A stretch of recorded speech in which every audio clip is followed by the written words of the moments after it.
Salut, c'est Florian, bienvenue dans cette nouvelle vidéo. Dans cette vidéo, je vais te présenter une de mes 20 actions à dividendes pour PEA sur lesquelles j'investis personnellement.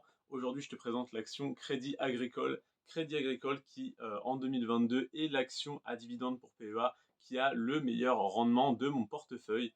Crédit Agricole qui a donc versé un dividende exceptionnel en 2022 au titre de l'année 2021 parce que le dividende a été coupé pour cause de Covid en 2020, donc ils se sont rattrapés cette année en versant un dividende pratiquement doublé. Donc 11,4% de rendement sur le dividende en 2022, c'est vraiment un rendement exceptionnel. Il ne faut pas s'attendre au même rendement les années prochaines. Il faut s'attendre au rendement qu'on avait les années précédentes pour les années à suivre avec une légère hausse, une hausse quand même relativement intéressante, mais voilà, ça reste une plus petite hausse que ce qu'on pourrait avoir avec cette année. Donc 11,4% de rendement en 2022, mais ça n'est pas le rendement habituel, c'est à peu près le double du rendement habituel. Ça fait 8 années consécutives que le dividende est versé, à part en 2020. Donc du coup, ça faisait 6 années consécutives de versement, puis 2020 il a été coupé, puis 2021-2022 il a été remis. Et pareil pour les années consécutives d'augmentation, il ne faisait que d'augmenter depuis donc 8 ans, donc depuis 2014-2015, et il a été coupé donc en 2020, donc forcément la courbe voilà, d'augmentation continue s'est arrêtée en 2020, mais elle est repartie à la suite, donc 2021-2022. Donc c'est une entreprise qui verse un dividende qui n'est pas extrêmement stable, mais le rendement reste très intéressant, même hors dividende exceptionnel. Là, on est à 11,4, mais en temps normal, on doit être entre 5 et 6%, ce qui est relativement intéressant.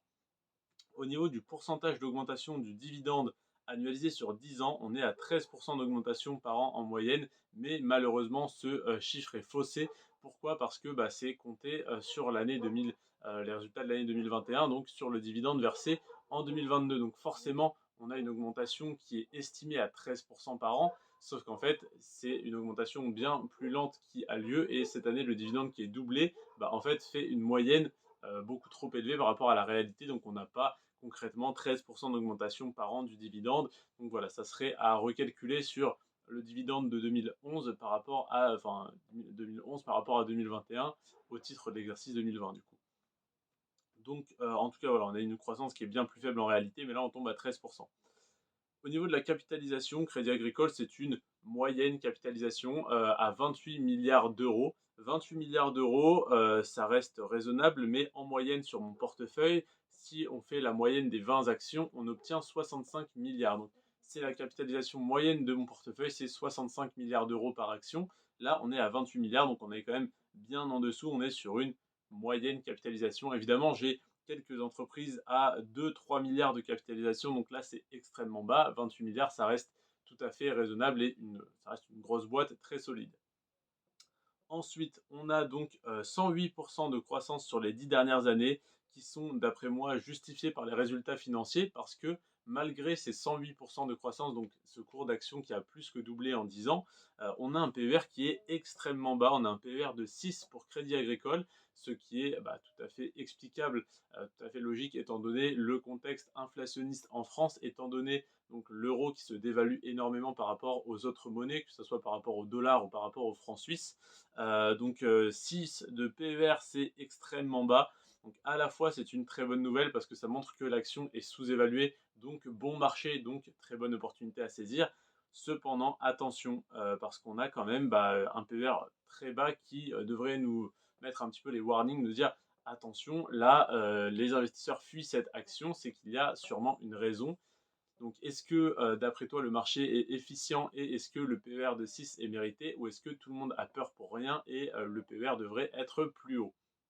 Je ne sais pas personnellement, je sais simplement qu'à long terme, cette entreprise m'intéresse. Évidemment, je n'y mettrai pas énormément d'argent comme je pourrais le faire sur des entreprises américaines extrêmement solides comme Apple, Coca-Cola, McDonald's, etc. Mais en tout cas, Crédit Agricole, c'est une entreprise qui m'intéresse, sur laquelle je souhaite investir et à terme, je souhaite y investir 4% de mon portefeuille. Donc voilà, Crédit Agricole, 11,4% de rendement cette année en 2022 au titre d'exercice 2021 pour récompenser, remercier les actionnaires qui sont restés fidèles pendant le Covid quand le dividende a été coupé. Donc ce que j'aime bien, c'est ce côté pas ce côté humain qui veut récompenser les actionnaires d'être restés fidèles à l'entreprise pendant les temps difficiles et pas simplement dire bon, bah, en 2020, on l'a coupé, c'est comme ça, maintenant on reprend le dividende normal. Là, c'est quand même un geste commercial, entre guillemets, un geste extrêmement intéressant, extrêmement appréciable de la part de l'entreprise. Donc voilà pour l'analyse de l'action Crédit Agricole. N'hésite pas à me donner ton avis en commentaire. Si tu as des questions, n'hésite pas à les poser. Et si tu vois des questions en commentaire, n'hésite pas à y répondre. En tout cas, bah voilà, c'était un plaisir de te faire cette vidéo. Je t'en ai déjà fait plein pardon, sur AXA, Total Energy, Bouygues, Sanofi, Vinci, Eiffage, etc., etc. On se retrouve demain à 20h pour l'analyse de l'action L'Oréal. L'Oréal, voilà, à analyser demain un rendement beaucoup plus faible, mais un autre atout très intéressant. On se retrouve donc demain à 20h. C'était Florian. Sur ce, prends soin de toi et de tes finances. Ciao.